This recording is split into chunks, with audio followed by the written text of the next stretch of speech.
Hello and welcome to Graft Under Watch, a podcast brought to you by the National Prosecuting Authority, the NPA. This is the second episode and it's part of a series that is focusing on the work being undertaken to combat complex corruption and other serious commercial crimes within the National Prosecuting Authority. My name is Thulasizwe Simelane. It is great to be with you. I'm here to facilitate the conversation between the National Prosecuting Authority, the NPA, and you, the people that it represents every time its prosecutors get up in court and prosecute in the name of the state. So part of what we're focusing on, in fact, the central focus of today's episode is the Investigative Directorate Against Corruption, IDEC. Formerly known as the ID, Investigating Directorate, but a lot of changes happening as well in terms of cementing it within the organogram and the structure of the NPA and its role in the fight against complex corruption and other commercial crimes. So we'll delve deeper then into what the IDEC is, what its mandate is, as well as how it is faring in fulfilling that mandate that it fulfills within the NPA. So to help us do exactly that, I'm joined by the investigating director, and that is Advocate Andrea Johnson, who joins me now. Thank you for coming through. It's great to be with you, Advocate. So let's start with just the basics. Let's cover the basics. What is the IDEC? So initially, the Investigating Directorate was proclaimed by the President in April of 2019. At the time, the country sought for prosecutions and investigations to be undertaken, more particularly with regards to the State Capture Commission matters, colloquially the Zondo Commission. Yeah. And of course, because there hadn't been an all-encompassing mechanism to do that, you have the SIU standalone, you have the DPCI standalone, you have prosecutions within the NPA. And I guess the vision at the time was, how do we put all of the specialization that is required under one roof? And it was thought at the time that best perhaps to have investigators and prosecutors, as used to be the case with the Directorate Special Operations, then known as the Scorpions. And it was thought at the time that the Investigating Directorate would be for a time, for a season, for a purpose. Yeah.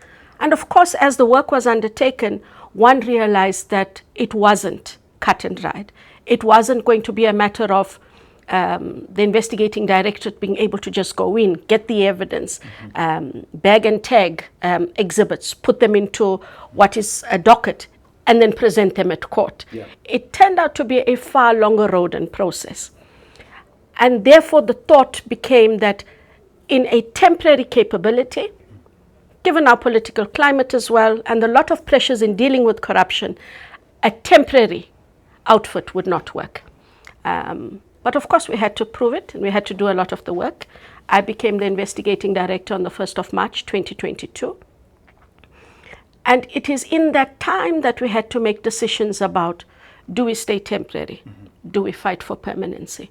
What does permanency look like? And what is the different output in permanency as opposed to a temporary Investigating Directorate? We had quite a few cases enrolled. We had to do a lot of groundwork. And in that phase, the recognition for a permanent agency, which then became the Investigating Directorate Against Corruption, properly gazetted. Proclamations come and go. Agencies created by proclamations can be disbanded very quickly. The permanency of IDEC, which finally signed off on paper on the 19th of August 2024, meant a few things. Greater independence, the ability to recruit capabilities and capacities that the ID was unable to do, and ran on duty reassigned and seconded and contract staff. Because you couldn't commit to anything long term. Absolutely. And you must remember, tell us, if you get people that are borrowed, the commitment and dedication, not because they don't want to, but they know their time is limited. They're going to have to go back. So how much of them do you truly get? And when people are permanent, they are more committed. The output is better. Hence the permanency and the birth of the Investigating Directorate. Was part of the fight for permanence and the whole thinking around the concept of an Investigating Directorate within the NPA partly born out of the history and background? You allude to the former DSO. and I suppose even grounded in some of the law, the case law, the Glenister judgment and the likes, where this idea and the need for a more dedicated and more independent of the SAPS investigating directorate was highlighted. Was that partly to answer that question? Absolutely. And independence is not just about process, but independence from interference. Interference in all spheres. So whether it is in the investigative phase and or in the prosecution process, we need a true independence. And that independence found and grounded itself in the way the ID in the NPA was able to operate. As you know, that the DSO, the Scorpions, was also an agency within the NPA with different capabilities and capacities. It proved to work. So no need to reinvent the wheel. Yeah. Can we work on what we had? It was good at the time. Is that why people tagged you in the beginning, Scorpions 2.0? Well, I guess South Africans have an uncanny way of drawing back to the past, capturing in the past what actually worked. Yeah.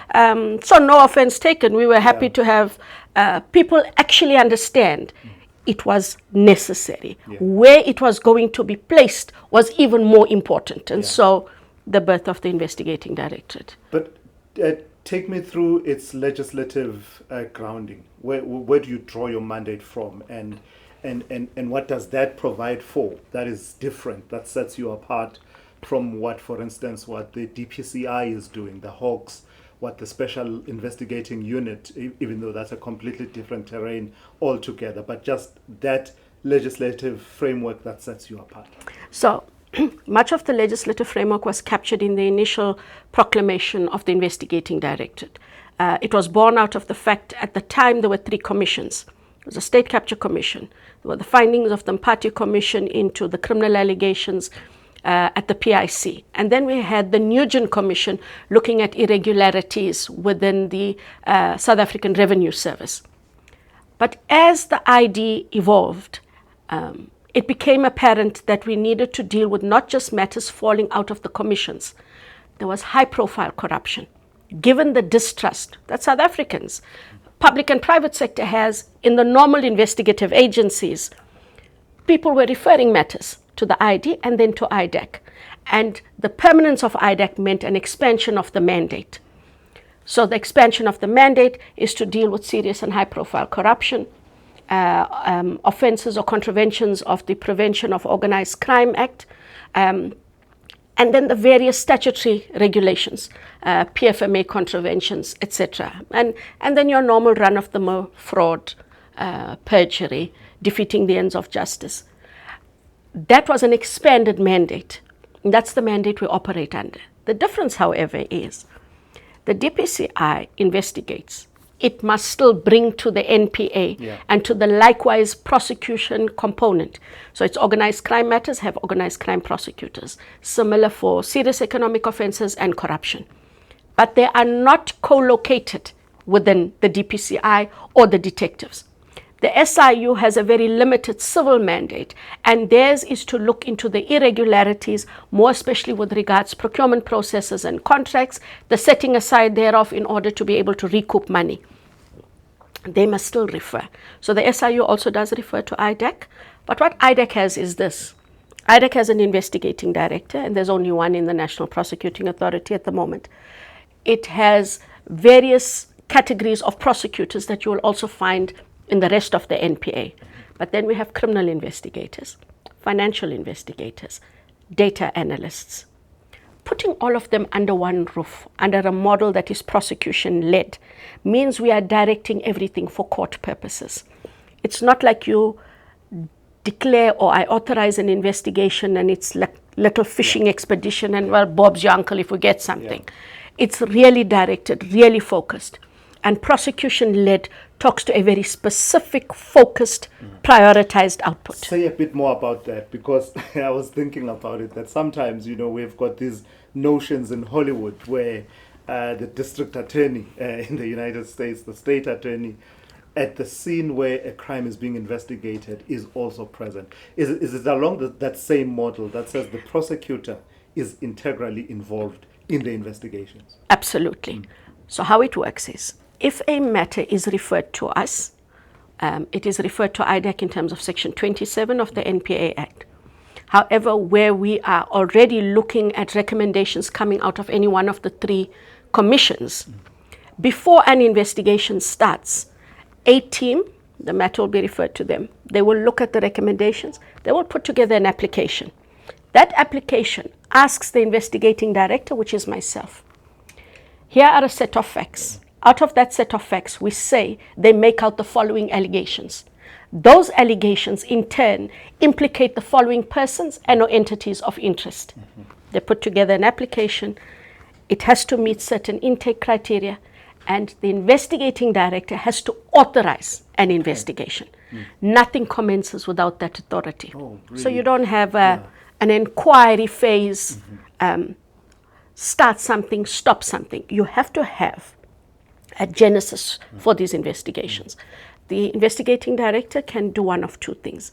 Given the sufficiency of information out of the Zondo reports, for example, ID can authorize a full-blown investigation, which means much of the preliminary work will already have been found to have been done through the work of the commission. Yeah. Where that isn't so, and much more work has to happen, the investigating director can authorize a preparatory investigation. What's the benefit of taking that approach as opposed to the approach that says the investigators investigate, they are located elsewhere, then when they are ready, they'll come and speak to, I believe you in the NPA call it prosecutor-guided investigation. What's the advantage of the approach, the prosecutor-led approach? So with the prosecutor-led, I've explained how the matters come in.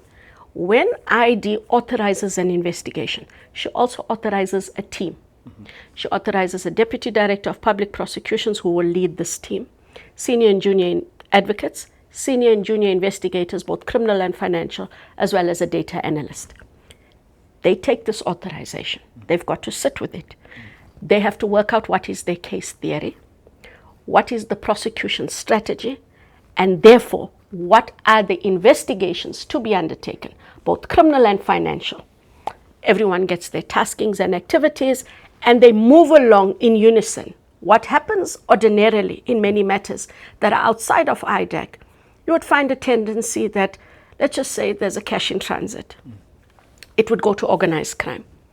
I think out of habit, one concentrates on what we call the predicate offense, the main offense, which is the cash in transit, which in English is just robbery with aggravated circumstances. But people tend to forget the money flow. In IDAC, all investigations, and that is why having financial investigators within our domain is critical. So you have prosecutors who lead, you have criminal and financial investigators who are able to, in parallel, run this investigation. So much so that we do not lose what does our theory set out to prove, what is the strategy we aim to achieve, and are these activities we are undertaking actually talking to what we're going to need to prove. That helps because they are a team that starts from the date of authorization. ID does not dictate the theory, strategy, or the methodology. It is documented. We have IDAC Ops Manual across the board, including administrative processes. And we've run that manual all the way to if and when we end up with a matter in the Court. So what it does is that also seeks to guide all staff so that we move in a uniform method.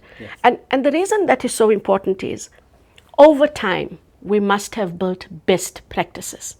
And I think for me, as the head of IDAC currently, I think my biggest wish is on a day when I have to leave that office, IDAC is able to function as an agency and an entity. A successful agency must not function around a particular individual. And so systemically and operationally, it's got to be sound. So you had to start somewhere, though, to get to that point that you wish for an institution that has its traditions and methodologies well set and established. You had to start somewhere with the permanence that came last year, as you say. How far have you gone along that journey of establishing the capacity that you need? Because I remember that you constantly fielding questions about how far with the capacity, where do you stand at the moment? So before we could get there, what we did do is make sure that we have systems and processes. So even in that temporary phase, for lack of a better description, we were putting systems and processes in place. In fact, the IDAC operational manual was finalized well before we even achieved permanency. In terms of permanency, what it meant is we are now able to recruit the capabilities and capacities on a permanent basis. That does change the game for us. I think the only impediment is, and it is unfortunate, and I don't think it's just in law enforcement, Thulas, that we all fish out of the same gene pool. So whether you're the SIU, SARS, whoever, we're all looking for criminal investigators and or financial investigators. And the gene pool and skill set, a truly well-experienced skill set, is really hard to find. And you find that given that we are still new, we attract a lot. We really do.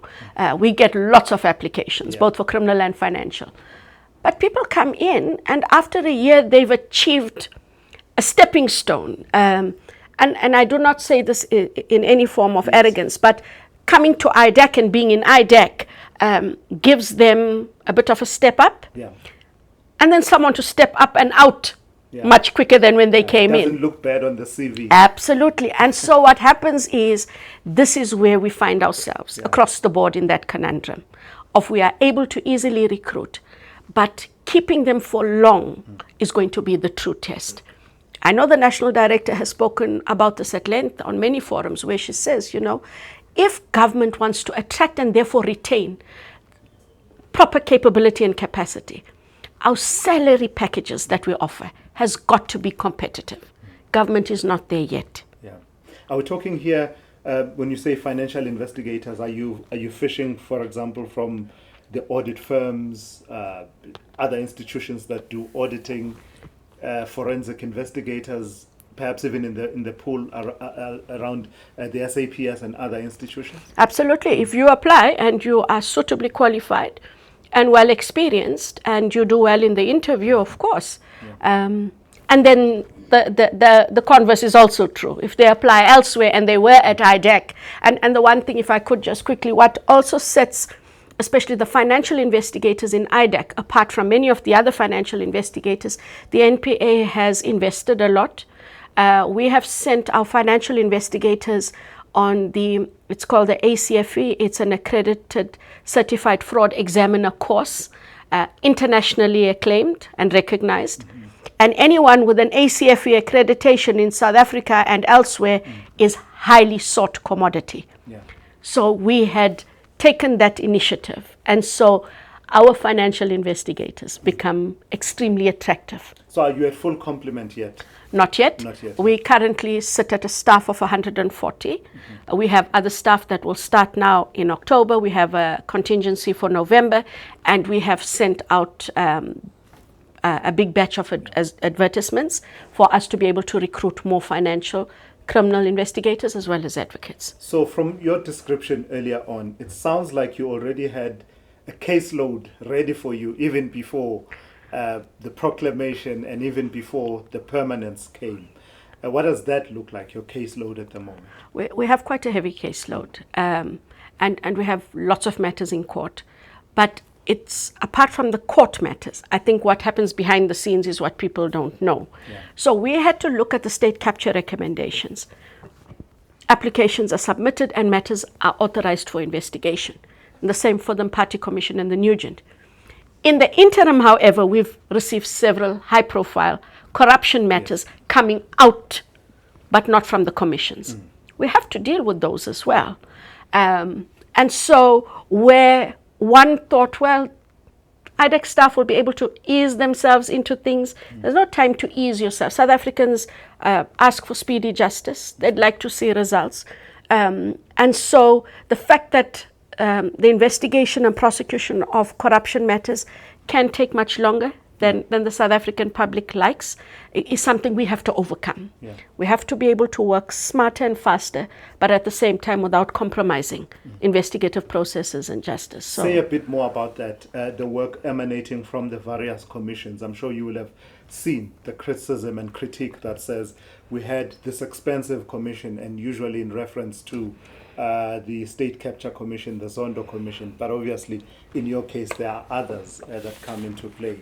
The criticism will go along the lines of we spent over R1 billion on this commission. Where are the prosecutions? Part of the answer lies in the work that you do, doesn't it? it does, and if I may, sometimes the girl at my age, I get all the numbers right, but I don't want to get anything wrong. And maybe just on a point of clarity, Yeah. I think what South Africa has to understand and accept is the following. The State Capture Commission did not deal with everything. It ran out of time. Yeah. So there are several instances that are alluded to in the report on which no findings or recommendations were made. Those cannot be ignored. Those are also authorized and investigated. So at the moment we have 57 cases that are being dealt with that the commission did not make any recommendations on. And then we have, out of 127 recommendations, 51 cases that are in court. So we have a total of 108 state capture cases. That's the cases themselves. But under investigation, we have 65 other matters. And this is only the State Capture Commission. Yeah. And for a unit that only just became permanent, I cannot begin to think that someone thinks that that isn't a lot of work already. Yeah. Of course, I would love for us to be able to do more, and for us to be able to work faster. It's perhaps it is in the nature of how some of us are. I think in the nature of having come out of the DSO and knowing what an agency that is multifaceted can do. But we literally just turned a year old. I think we've done a lot. This is just State Capture Commission. Yeah. We have other matters that are in court, corruption matters. We have matters arising out of the Party Commission that have gone to court. And we do have a matter or two arising from the Nugent Commission. And you would know, Thulas, there's a lot of talk about Bain, for example. It's a big matter. Yeah. Now, juxtaposition Bain, Mpati, state capture, all other corruption.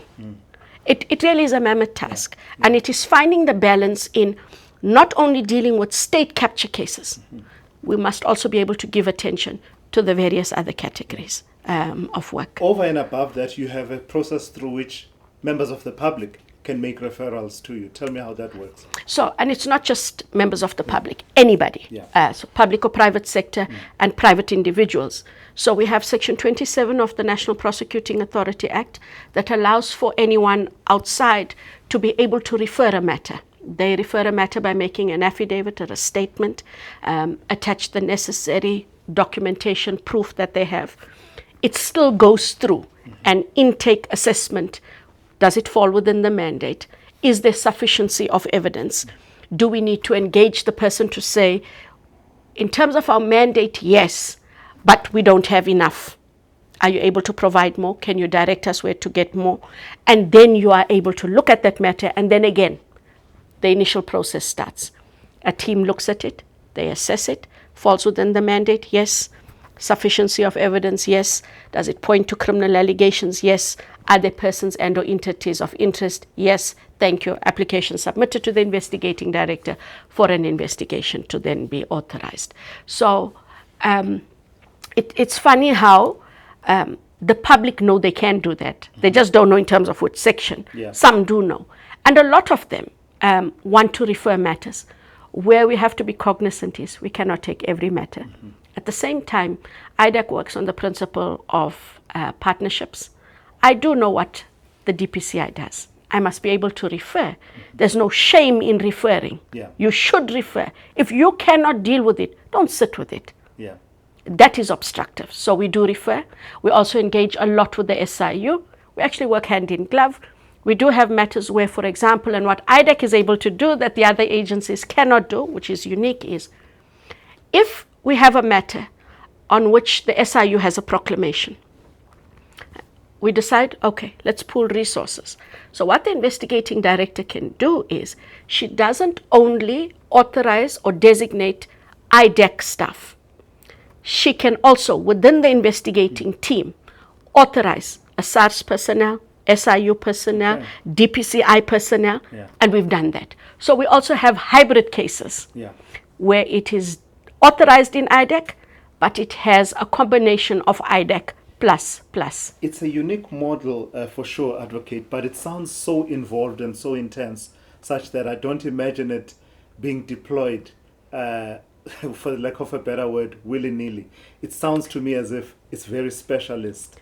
And I know you spoke to some of the criteria, but how do you decide that this is an IDEC case as opposed to a National Prosecuting Services case or a Specialized Commercial Crimes Unit case? So, other than with the commissions, and just to be clear, we also don't do all the recommendations. We did sit down at the beginning, when I took office in 2022, we actually sat down with the SIU, we sat down with the DPCI, and we said, okay, here's the full ambit of the State Capture Commission recommendations. And you could, at a glance, see which of those recommendations would fall within the DPCI and would have to go to the SIU. We actually did that. Contrary to popular belief, we all do work well together.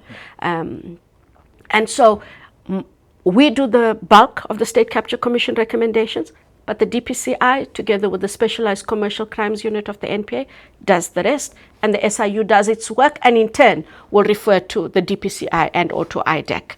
So it's easy to gauge because we have an intake criteria. We have our own internal document. I have a chief investigator, head of investigations, Mr. Matthew Sissoko. He is the head of criminal investigations, and him together with the team will sit and adjudicate over a matter, and then the applications come to me. I do not get involved as the ID in that initial process. We must be able to keep the processes linear, and certain functionaries deal with those. So there's an intake criteria that they look at. So early days yet, but I'm just wondering, what does success look like for you? Do you have any notable successes that you've scored? I don't imagine from the cases that you were highlighting that you have many convictions, or maybe you do have convictions already. So we have some convictions, but we've kept them quiet because of the space from which they come. And it was only just so that we do not jeopardize the safety of people. But without going into the details, we have a conviction, and a notable one, within the state security environment. And we were able to seize assets and have them forfeited through the asset forfeiture unit. But I wish for speedier prosecutions. And if I may quickly pause, we fall within the ambit of the criminal justice system. So you're only as fast as the system allows. So investigations and the ability to prosecute can move along quickly, but then we get into the criminal justice system. We fall within the court roles that are currently there. We are able to access the Specialized Commercial Crime Unit's courts, but we fall within a court role. So the National Director and ourselves have engaged. We continue to engage with the various JPs and the Chief Justice to see if we can't have a fast-track court. So you bring a judge out of retirement, say this matter starts and runs till you're done. So it's a fast-track court for state capture matters because they will take long, and we'll frustrate everyone. We'll also frustrate the rest of the criminal justice system. Everyone's case is a priority. And if you're in the regional court, which case goes first? A rape matter or a state capture matter? A murder matter or a state capture matter? So we're looking at the fast lane courts, but that is where it holds up. And if I could just, in terms of the notable, it isn't a conviction, but it's notable only because it really tested IDEC. The New Lane matter, as you would know, was in court and the accused were acquitted, and we were lambasted no end from the public, the legal fraternity, etc. The one thing that I'm truly proud of is we kept saying, the judge erred, just give us an opportunity. We're going to go on appeal. But it takes a long time. There again, we're ready. Papers are filed. Wait your turn. Papers are filed. Wait your turn. So finally, we get a turn on the 7th of March. And we're glad that we were disciplined in the way that we did. I think it becomes very important to us that you don't go out lambasting presiding officers. Yeah. So the Supreme Court of Appeal justices did that. Yeah. And he talked to what we were saying. The judge erred. We won 7 of the 8 questions of law, which is truly remarkable. That in itself. And it was questions of law that are pivotal, not just to state capture. Issues of common purpose, Section 204 witnesses, it's across the board. Yeah. And if we didn't win those questions of law, those adverse findings would have had a profound effect across the justice system. For us, that is a truly remarkable achievement.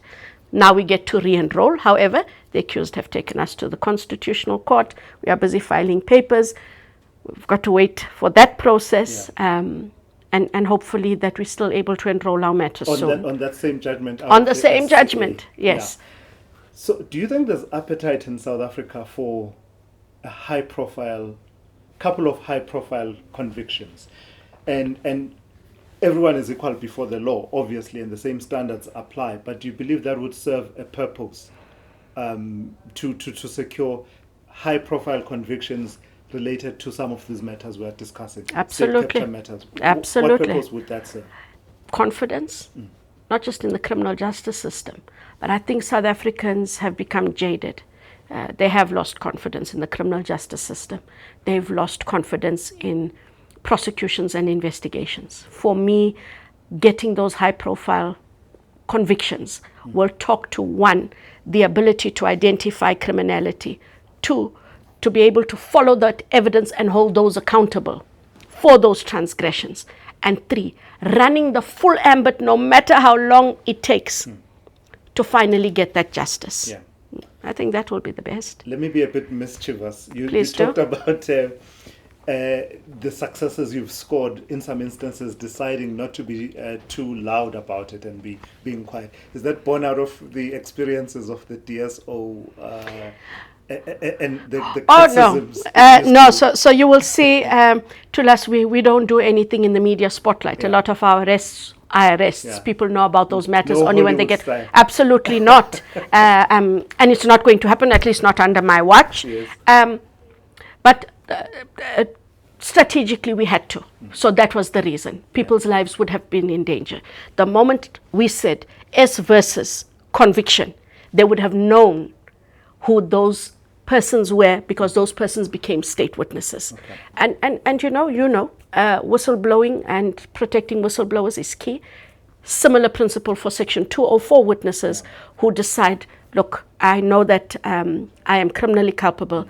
I'll take responsibility for my actions, but let me also help the state. And that was the position. So my second last question has to do with, will we get to a point where there's a stampede in our courts, particularly on state capture related matters, matters that came from the other commissions that you mentioned, the Mpati Commission, the Nugent Commission, and others?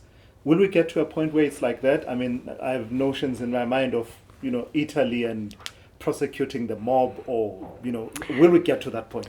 I think that is the ultimate. And in fact, part of the engagements with staff, which we actually had even this morning, was to say to them, we've just got to move faster than we have been moving. I do understand the challenges. And it's quite a lot of evidence to us, A lot of these schemes are complex. They've run the gambit of 10 years. Yeah. Now you're asking me to unfold them in 2 days.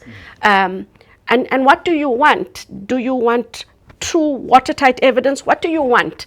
And so it's balancing those, but just getting a move on. So if you had to ask me personally, absolutely, I would like us to for the wheels to just churn a bit faster. And I think we'll get there. I think the methodology has now ingrained itself. I think we just need to find that synergy for the different capabilities. It's quite a task having all of them sit under one roof, all appreciating the capabilities. Yeah. Lastly, let me ask you about an item that's in the public sphere, the ongoing Madlanga Commission of Inquiry, the IDEC being mentioned in that way. You are meant to be part of the moves that are meant to reinstill a confidence, to the extent that has been somewhat, chipped away at over the last while. So when we hear IDEC being mentioned, and in the context, General Nhlanhla Mkhwanazi says, there are two streams of people in the IDEC. There are good people and there are bad people. And that's why some of the interventions that have happened, dockets being taken to the IDEC and even that being questioned. Talk to those allegations. What are we to make of what we hear in the Madlanga Commission in relation to you? So straight off the cuff, the commission is ongoing, and so I dare not delve into the nitty-gritty. Safe to say that there's a lot of factual inaccuracies.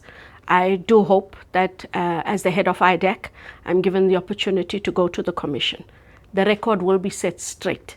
And I think that it becomes a travesty when people seek to cast aspersions about something they don't know. Every place has good and or bad, but for an aspersion to be cast as though that is fact is absolutely incorrect. So I wait for my turn. Yeah. I hope that I'm able to get to the commission and wait for it. IDEC will be able to waylay much of the aspersions cast and correct those factual inaccuracies. How have you tried to curate such that the IDEC doesn't fall victim to some of the malfeasance and the difficulties that have almost become ingrained in pockets of law enforcement? Because you need to talk to that element that says, if you have confidence that there's no such reality that there are two IDECs, a good IDEC and a bad IDEC, how have you managed to ensure that that is the case? In IDEC, if you talk about the ID, integrity is key. Integrity of staff is key. And making sure that we do everything in terms of systems and process. I always say systems and process give us purpose, but systems and process will authenticate and validate what we've done. And it's making sure that that is what the staff do. Humans are what they are. And sometimes in the way things are conveyed, it may create an impression that is absolutely incorrect. But at the same time, the best way to deal with it is to ensure that what we do talks to systems and process, talks to integrity. We've got to show our integrity in the way we deal with cases. And I'd be remiss if you don't allow me to say this. From the time that ID started and then IDEC, we follow the evidence. So lots of times people say, but there's so many politically exposed persons that were mentioned in the commission. What are you doing? Can't you read? No, we can read. We follow evidence. If the purpose of IDEC was political, if the purpose of IDEC was to target, the question you asked earlier, about that rolling stock of cases, yes, that is exactly what would have happened. There would have been a stampede. Yeah. And there isn't a stampede because it is looking at evidence, it is looking at fact and law.